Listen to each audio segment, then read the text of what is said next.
Warning, this content may be disturbing to some audiences. Subscribe. If you dare. For us, that means stopping whatever we're doing, and giving each other a hug and a kiss and holding each other for a little while. Hey everybody, welcome to ANECDOSED. People ask Reddit. I'm getting married in a little over a week. What's the one best piece of advice you can give me, Reddit? Number 1. Commenter. I'm gearing up for my second marriage now, and now that it's been 5+ years after the first one fell apart and building my new one with a woman who is a much better match for me, the best advice I can possibly give you is this. Communicate. This woman is your best friend, confidant, and your life partner. You can tell her anything, and you should do so. Desires and expectation not vocalized were a big part of my first marriage failing, and it doesn't have to happen. While it might seem like she can read your mind, she cannot actually do so. If you want to go out for a drive and there's stuff to do around the house, don't just tough it out because you feel you should, talk about it with her.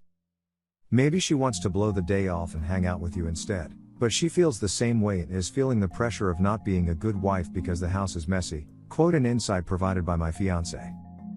The most important thing is to talk about everything. Talk about money, where it needs to be spent, where you want to spend a little extra, what you want to save towards. Talk about your expectations for a living area. Do you want to move to a bigger place? Does she want a bigger place? Do you want to live closer to work, etc.? Talk about health issues. My ex-wife had headaches for years, but often wouldn't tell me if she was having a bad one because she didn't feel it was important. If I'd have known how often she was having them, I would have been much more insistent on her seeing a doctor. During the divorce process, she found out she had a brain tumor. If you're having health issues, talk to your wife about it, even if it's embarrassing or doesn't seem important. You're the most important person in the world to her. Trust me, she'll want to know when you're hurting or not feeling right. Person B. I've been married for almost 7 years, and my father is on his third wife, and we can both agree on communication. And I am talking about communicating the tough stuff. If your lady pisses you off, call her out on it. Get it out in the open. Yes, even shout occasionally. It's not nice at the time, but in the long run it is so much better than doing what my father did in his first marriage and just keep it all inside. You aren't doing anyone any favors. Oh, and make time for sex. Seriously. People get really busy and tired as we get older, have kids, jobs, bills, chores, etc. Sometimes you might have to even schedule sex, but that's okay. Do it. It's important. Person C. Communicating and honesty will take you far. Don't let things fester and try to see both sides of an issue. This makes me a tad more argumentative. I call it prone to civil discourse, but it helps me gain perspective, and that's what a lot of problems boil down to. My wife and I are BFFs and no one can fade us. Person D. I'm in my second marriage and it's incredible. I'd like to add a bit to just being able to communicate all the time. Make sure you guys can fight properly. Being able to successfully have fights and resolve them in a healthy fashion is extremely important for the both of you. Don't just walk away and don't just let them walk away. Both of you stand your ground and yell it out, if you must. Obviously, I'm not talking about physically harming each other, but you will get into arguments that will be very explosive. It happens between human beings. Ensure you make up in a healthy way. Not only does this allow for things to not be pent up inside all the time, but it builds an incredible trust system between the two of you. Knowing that even when you and your partner vehemently disagree on something, but that you can get past it, allows you to approach each other about issues without worry and allows you two to build a more loving and trusting relationship. Number 2. Commenter. During the wedding, if something goes wrong, just laugh it off. Take it easy, enjoy, and you'll have a day to remember. Person B. My good friend's cell phone went off during the wedding. The judge that married us gave her a look. She frantically tried to shut it off. And she was the one recording us exchanging our vows. When she went to silence her phone, she inadvertently recorded my brother's butt for a full 15 seconds while the vows went on. My niece, too, got confused, thought the wedding was over, and started running toward me and giggling. There are a few pictures of my husband, and I trying to stifle laughter. It was really an amazing moment. It's far too easy to set up your wedding day as something that has to be perfect. Every little detail, oh crap, it's windy, my hair, that baby's crying, the officiant is running late, it'll be perfect and memorable, because you're marrying someone that you truly enjoy and cherish and want to spend a lifetime with. Bring a headache reliever of some sort, a water bottle, maybe a snack or two. Extra shirt from someone above me was a really good idea, maybe a change of shoes. Just realize that you can't plan for everything. Also, for your honeymoon, the best advice I have is to try not to pack in too much stuff. If you want to go rock climbing and horseback riding and swimming and jet skiing, and I don't know what people do on cruises, that's totally awesome, but going with the flow really makes a lot of the stress and disappointment go away. Person C. Inevitably, something will go wrong. It is how you handle that one thing that determines the day. For mine, the wife called several hours before to tell me the hairstylist was nowhere to be found and that I needed to call and find her. I replied with, "Will you have her number?" And got endotherm. If I call her and she doesn't pick up, I'm going to flip my shit. So I told her okay, hung up and waited 5 minutes. The wife called back and told me the other stylist had shown up and they were moving to her salon instead. Crisis averted, rest of the day went perfect. Also, I found out that day that the lady who had been cutting my hair since the 8th grade was a crack addict. That would have been good to know before scheduling her for the wedding. Also, no matter how hard you try not to, you're probably gonna offend someone. It is your day and you will be very busy and someone is going to be upset that you didn't talk to them more or something, but FM. It's your day. I had people get upset that I didn't come talk to them. Sorry, this is my day, you come to me. I'm very friendly and sociable, but on this day, I'm focused on the wife and nothing else. Apparently that upset some peeps. Number 3. Commenter. Don't smash cake in each other's face at the wedding. Person B. On a similar note, here's some of the best advice I've ever heard from a wedding planner. If you're going to feed each other cake, make sure you both know that's the plan. Nothing ruins a wedding more than watching the bride get stabbed through the cheek with a cake-covered fork. Person C. Wedding days in America are very stressful, expensive, important days to a lot of people, and especially to the bride and groom, but especially to the bride. Nobody talks about the groom afterwards.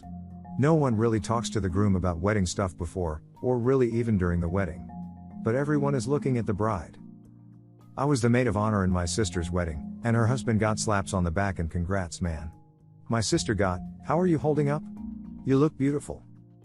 Because they know, or at least assume, that the bride has been carrying the planning most of the way. Say what you will about weddings, but it is a tradition for a lot of people, and a very big, expensive day. So when the bride, who has been doing everything for everyone lately, and has probably had to sacrifice a lot of things to make sure all the in-laws are happy, the wedding party is appeased. And the food is good, and she's at the right weight, asks one goddamn thing of her husband to be, and he doesn't respect that, she has every right to be pissed. My sister's makeup was cheaply done because I was good friends with a makeup artist from my work. Because at the time, I worked in a spa. And wedding makeup can cost over $100. And there are pictures. And it isn't something you easily fix. So now the bride has cake smeared all over her face, she's been on edge all day, she wants to enjoy herself but she's hurt and offended that her husband couldn't honor one very small request. And decided that it's right to laugh at her, and get a bunch of her friends and family to laugh at her, and thus cause her humiliation on a very important day to her, is more important than her happiness. That is why every time I see a guy smash a cake in his new wife's face, I do not laugh, and look at her. If she grins and smashes it back, or laughs honestly, then I laugh. But I've been to weddings where the guy has done it, and this split-second flash of pain and betrayal appears on her face, and I feel so badly for her. Number 4. The best piece of advice I was given when I got married was to take some time each day to say hello to each other. For us, that means stopping whatever we're doing, usually right after work, and giving each other a hug and a kiss and holding each other for a little while. It always improves our mood and helps us feel connected to one another. Number 5. Commenter. The best piece of advice I can give from my experience is to take the time to really notice and appreciate what's happening on the day. It'll pass in such a whirlwind, like any party you've ever hosted, except to a bigger degree. Try to stop a few times during the day and really take it all in. For most people, you will never again feel a whole room full of people giving you their unqualified love and goodwill. I kind of imagine it's like being a rock star, but for one day, and that's a pretty amazing thing. Person B. Someone gave me the same advice before I got married and I am really glad they did. Try to remember a few 5-minute intervals throughout the whole thing that you will never forget because the rest is a blur. Number 6. There are 2 things to understand about marriage. The big things, money, sex, children. The big things are what most people think of as contributing to the decline of marriages. And often, fights will start with one of these things. However, it's usually the little things that make a big difference. Talk. Communicate. Pull your weight in housework and childcare. Spend time making her feel like the most special woman in the world. Don't be a slob. In short, be a man. We are a generation raised on consuming television, video games, and materialism. We simply absorb what we want and deflect the rest. Your marriage will rise or fall based on how well you listen, how well you respond, and how well you pay attention. The big fights over the big things are like a hurricane. You might not be able to avoid it, but you'll see them coming from miles away if you listen and pay attention to her. You will be able to prepare a response, understand her position, and calmly deal with the situation. But, if you live your marriage as we lived our childhoods, shit will get messy in a hurry. She's not your mother, she's your partner, your lover, and your equal. Respect her opinions and needs, and expect her to do the same for you. Other than that, remember that the whole wedding thing is about her. Shut your mouth, fulfill every semi-reasonable request she has, and be there for her. Last thing, be sure to dance with her many times at the reception. That day is going to be a huge blur for both of you, but the one thing she'll remember is staring into your eyes during the dances and thinking about how lucky she is to have you. That memory will save your bacon many times over in the early years when you're still figuring out life together. Make sure to share your personal story in the comments below and have the opportunity to be featured in a future video. Also, if you like these topics, don't forget to like, subscribe, and hit the notification button to continue seeing more content like this every day. See you next time.